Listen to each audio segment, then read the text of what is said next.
Caro leitor, algumas estradas não levam apenas a destinos, levam a revelações. Naquela noite fria, quando Eduardo encostou o carro no acostamento, ele acreditava estar apenas cansado. Não sabia que em poucos minutos sua vida inteira mudaria de direção. A chuva caía fina sobre o asfalto escuro e os faróis iluminavam o nada. Eduardo estava voltando de uma reunião fracassada, mais um negócio perdido, mais uma decepção acumulada. O silêncio dentro do carro era pesado, como se refletisse seus próprios vazios. Ele sempre dissera que não precisava de ninguém, nunca se casou, nunca teve filhos.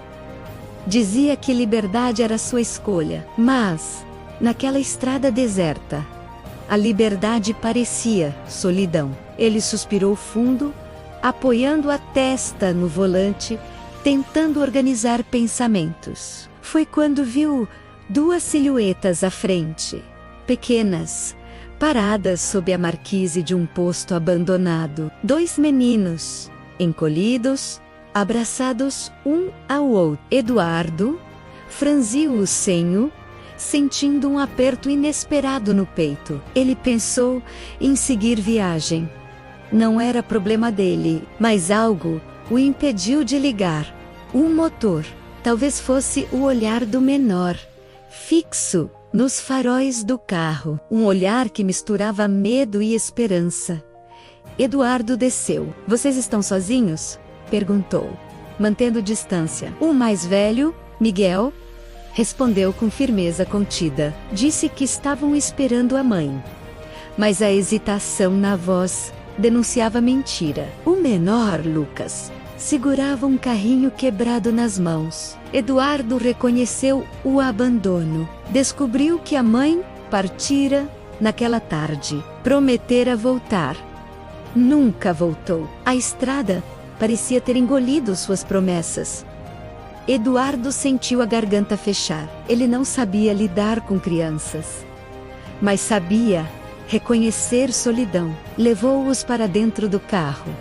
Aquecimento ligado. Silêncio constrangido. Miguel observava tudo com desconfiança. Lucas adormeceu quase imediatamente.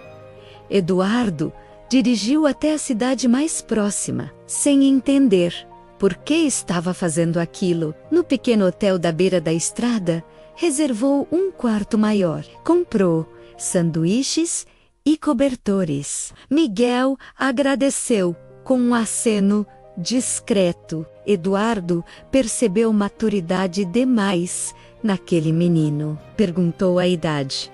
8, respondeu. Mas já sou responsável por nós dois. A frase atravessou Eduardo. Responsabilidade. Ele fugira dela a vida inteira. Agora estava ali, olhando nos olhos de alguém que carregava o mundo nos ombros. Algo dentro dele começou a mudar. Na manhã seguinte, procurou o conselho tutelar da cidade. Relatou o que acontecera. Mas o sistema era lento, frio, burocrático. As crianças poderiam ser separadas. Eduardo sentiu um impulso inesperado. Não queria que isso acontecesse. Voltou ao hotel, observando-os pela porta entreaberta. Lucas desenhava. Miguel fingia não chorar. Eduardo entrou devagar, sentou-se diante deles e fez a pergunta que mudou tudo. Vocês confiariam em mim? O suspense não estava apenas na situação, mas na decisão que ele tomaria. Acolhê-los significava mudar tudo: rotina, planos, sonhos solitários. Mas deixá-los significava voltar ao vazio. E o vazio, agora, parecia insuportável. Miguel assentiu. Lucas sorriu. Os dias seguintes foram intensos. Documentos, entrevistas, olhares desconfiados da sociedade. Eduardo enfrentou tudo. Descobriu que podia lutar por algo maior. Descobriu que queria e isso o assustava. Mas o passado das crianças ainda escondia sombras. Um homem apareceu na cidade, dizendo ser tio deles. Queria levá-los embora. Miguel entrou em pânico. Lucas chorou em silêncio. Eduardo sentiu o medo crescer. O tal tio tinha intenções duvidosas. Histórico? Complicado. Interesse em benefícios financeiros. Eduardo investigou discretamente. Não confiava naquele olhar. A tensão aumentava a cada encontro. Era uma disputa silenciosa. Numa tarde decisiva, o homem tentou levá-los à força. Eduardo chegou a tempo, confrontou-os sem violência, mas com firmeza. A polícia foi acionada e verdades vieram à tona. O suposto tio não tinha direitos legais. A mãe das crianças fora encontrada em outra cidade. Havia abandonado voluntariamente os filhos. A guarda provisória foi concedida a Eduardo. Miguel chorou pela primeira vez, mas de alívio. Lucas o abraçou forte. O romance surgiu sem aviso, não com as crianças, mas com Helena, assistente social do caso. Ela admirava a dedicação inesperada dele. Via nos olhos de Eduardo um homem transformado. E isso a tocava. Helena acompanhava as visitas, orientava, aconselhava, observava cada detalhe. Entre conversas sobre documentos, trocaram confidências. Eduardo falava do medo de falhar. Ela falava do medo de se apegar demais. O suspense agora era emocional. Eduardo se perguntava se era capaz de ser pai de verdade. Helena temia que aquilo fosse impulso passageiro, mas cada dia fortalecia o vínculo. As crianças riam mais. A casa dele ganhava vida. Lucas colou desenhos na geladeira. Miguel começou a chamá-lo de pai, sem perceber. Eduardo sentiu o coração transbordar.